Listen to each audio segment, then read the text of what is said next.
This Sony versus Tencent situation is honestly one of the funniest things I've watched unfold in real time. It feels like opening Twitter in the morning and suddenly discovering the gaming industry decided to reenact a courtroom drama before breakfast. I saw that headline saying Tencent agreed to pause all promotion and public testing for Light of Motoram, and I genuinely laughed because that's not something you do when you're confident. That's something you do when the other side showed you a document that made your soul leave your body for a second. And the funniest part is, people thought Sony just casually let Tencent make a Horizon-looking MMO as if PlayStation was suddenly in the charity business handing out IP aesthetics like Costco samples. No, bro! Sony was waiting. Sony was biding time. Sony was sharpening the knives behind the curtains. So here's the real story without all the chaos. Years ago, Tencent actually pitched Sony on the idea of a licensed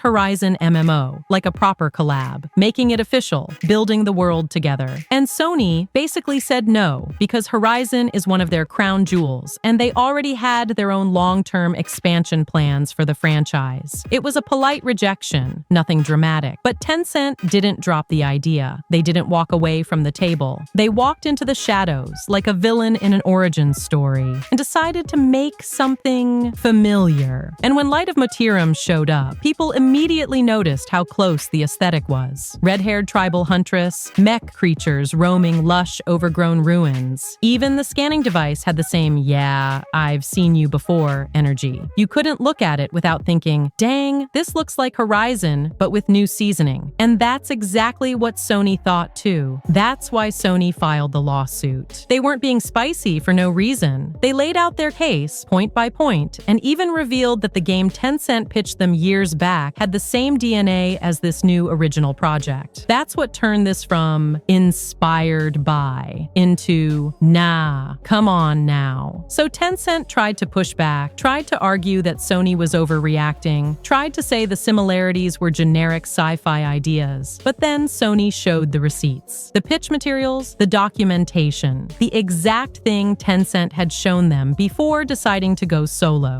And after that, it wasn't looking good for Tencent at all. Which brings us to this week's twist. The court hasn't even ruled yet, but Tencent already tapped the brakes so hard the tires squealed. They agreed to pause basically everything. No trailers, no betas, no new marketing, nothing. The game is on ice, like a frozen turkey in November. And companies don't do that unless they know they're playing with fire. Sony didn't win the war yet, but they definitely won the first battle without even raising their voice. Just a calm, confident, yeah, we'll see you in court. And Tencent immediately pulled the plug on their entire promotional plan, like someone unplugging a PS5 to stop an update. And now we return to the energy you know and love, because honestly, Sony won. Of course they sued Tencent. Tencent tried to play the long game, and Sony said, nah, you ain't cooking Horizon in my kitchen. Tencent thought they could go full Thanos, snap their fingers, and say, fine, I'll do it myself. Then Sony showed up months later with the lawsuit still half defrosted, like, your game is a disgusting copycat. Everyone was confused why Sony even allowed it on their YouTube channel, but that's just because the PSN Store, PS Plus, YouTube, and the legal department operate like separate planets orbiting the same sun. Once the PlayStation lawyers finally woke up, game over. Tencent tried to clap back, Sony dropped the OG Horizon pitch on them like a mic, and Tencent just sat back down like, aight, we pause for now. Now, the question on everyone's mind is, did Tencent really approach Sony with this? And the answer is, yeah, according to Sony's own lawsuit, they did. And this is where the whole story goes from,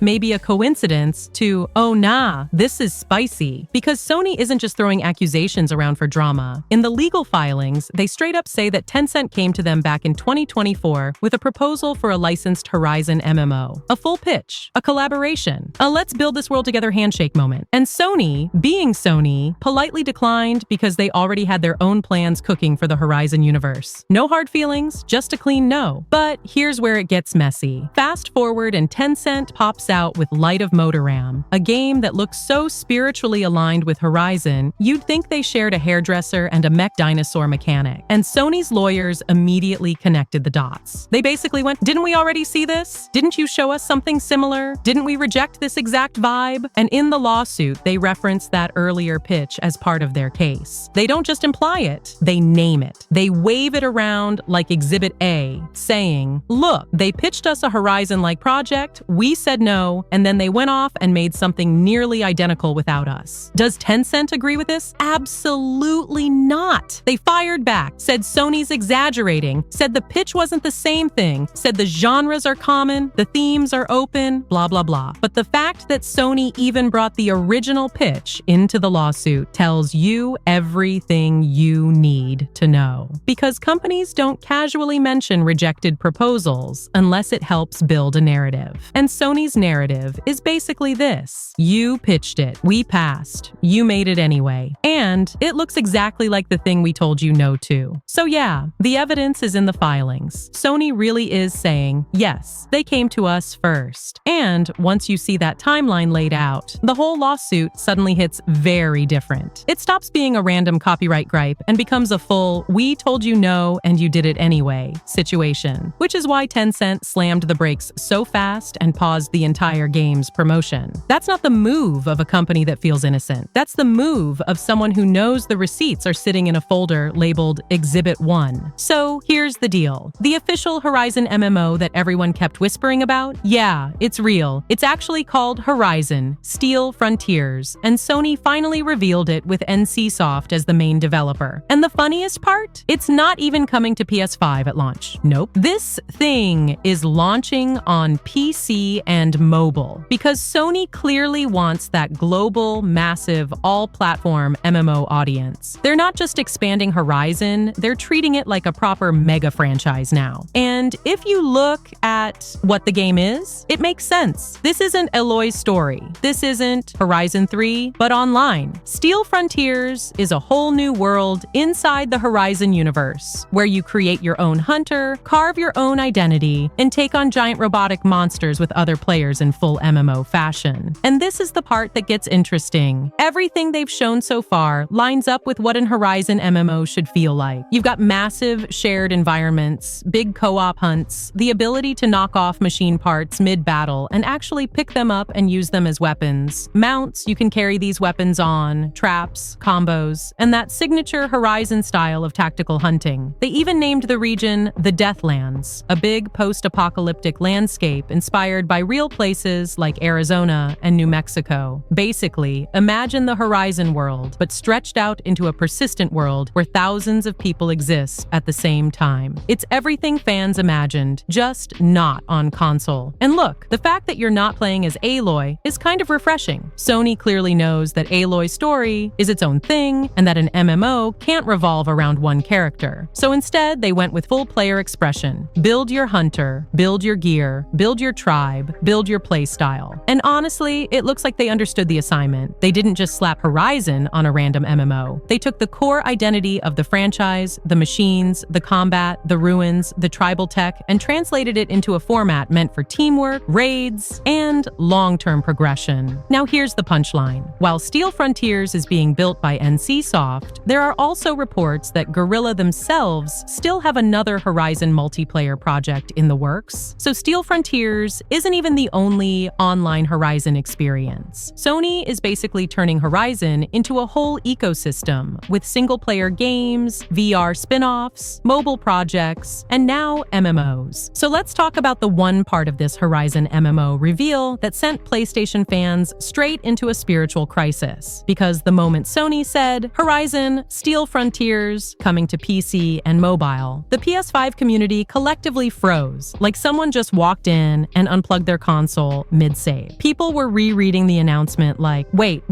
Horizon, MMO, not on PS5? Bro, what dimension are we in? At first, it wasn't even anger. It was confusion, pure disbelief. You had day one Horizon fans staring at their consoles like, so I bought 2 collector's editions, platinumed every game, survived those tall neck puzzles, and you're telling me the first Horizon MMO shows up on someone's phone before it shows up on the actual PlayStation? The betrayal memes were going insane. People were posting Aloy crying in 240p like she'd been sentenced to mobile purgatory. Others were like, cool, guess my iPhone is now more Horizon compatible than the machine literally built by PlayStation. Very nice. face. But the frustration? Oh, it ramped up fast because Horizon is a franchise that lives on PlayStation. That's where Aloy became an icon. That's where the entire fan base grew. So hearing that the MMO is skipping PS5 at launch felt like the franchise was throwing a party and forgetting to invite the people who actually built the damn house. And the timing made it even spicier because fans were like, so, Sony blocked Tencent's knockoff MMO to protect the franchise, but doesn't put their own MMO on PS5. What are we doing here? Now, to be fair, some people eventually understood the strategy. Sony's aiming for global scale, massive online reach, huge market spread, all that corporate buzzword soup. Fine, cool, do your thing. But even those fans were like, okay, but why skip PS5? Why skip the platform that made Horizon a juggernaut? Why give the biggest online expansion of the series to PC and mobile first? And that question still hasn't gone away. It's hanging in the air like a corrupted zone nobody cleared yet. So yeah, the community reaction? Shock, confusion, betrayal memes, a little bit of existential dread, and a very loud portion of the fan base saying, bro, at least tell us it's coming to PS5 later so we can sleep at night. Now, I want to hear from you. If this MMO drops and it ends up being genuinely good, are you playing it on PC? Are you waiting for a PS5 version? Or are you like, nope, if it ain't on PlayStation, I'm not touching it at all? Drop your take, because I swear the community is split right down the middle on this one.